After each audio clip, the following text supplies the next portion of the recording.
Hi guys, Louis here. Welcome back to Acorn. Welcome back to my channel. You are looking right now at the problematic area of my garden which I rebuilt last year. This is made up of 3 triangular raised beds, and in each raised bed I filled this to the brim with organic compost. Today's video is fairly short. It talks about what I do in May for the tubers, the dahlia tubers that I planted in this bed, and how we can upkeep and maintain, produce more blooms for the current growing season. It all starts from taking care of them in May. The beginning of May into the middle part of the month is the best time for me to show you this, because the heat in North Carolina in my Zone 7B garden has already risen up. It has produced many foliage and shoots that are coming up from the actual tubers. These dahlias I have wintered over, and I planted them in this triangular garden bed. I marked them with bamboo shoots so that when they start growing and lengthening and with increased height, we will be able to just tie them onto these bamboo shoots. What I'm doing right now is I'm removing the top growths of these new shoots, and what that does is it provides and stimulates the tuber to grow more side shoots. Those side shoots will then produce more stalks.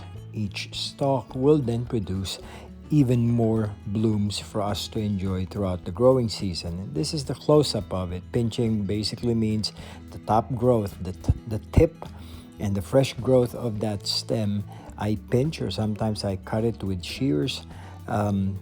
Couldn't be more simpler. You just choose which stem you would like to have more side shoots growing from.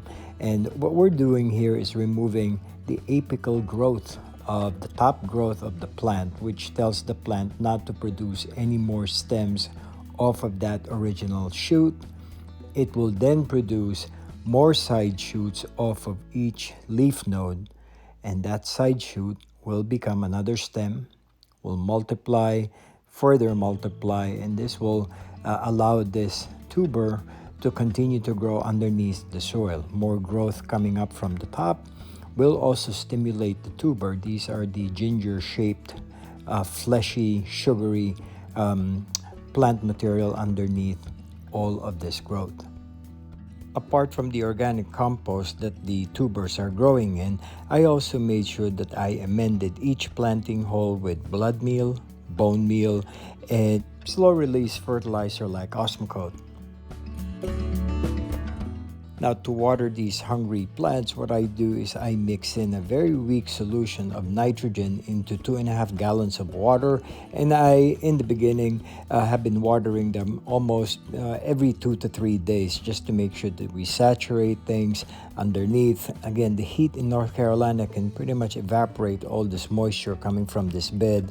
I haven't put in this video, I haven't laid down mulch right on top of the plants, and so that's also part of what I will do to conserve the moisture, preserving the plants and preserving the growth that we have going on so far.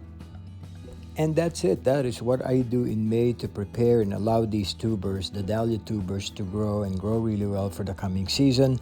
I hope you guys are enjoying a good mid-spring.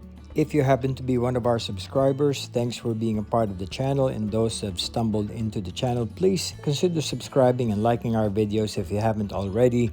This is Louis, continuing with my upkeep here in the garden, and we'll see you back soon here on Acorn Hill.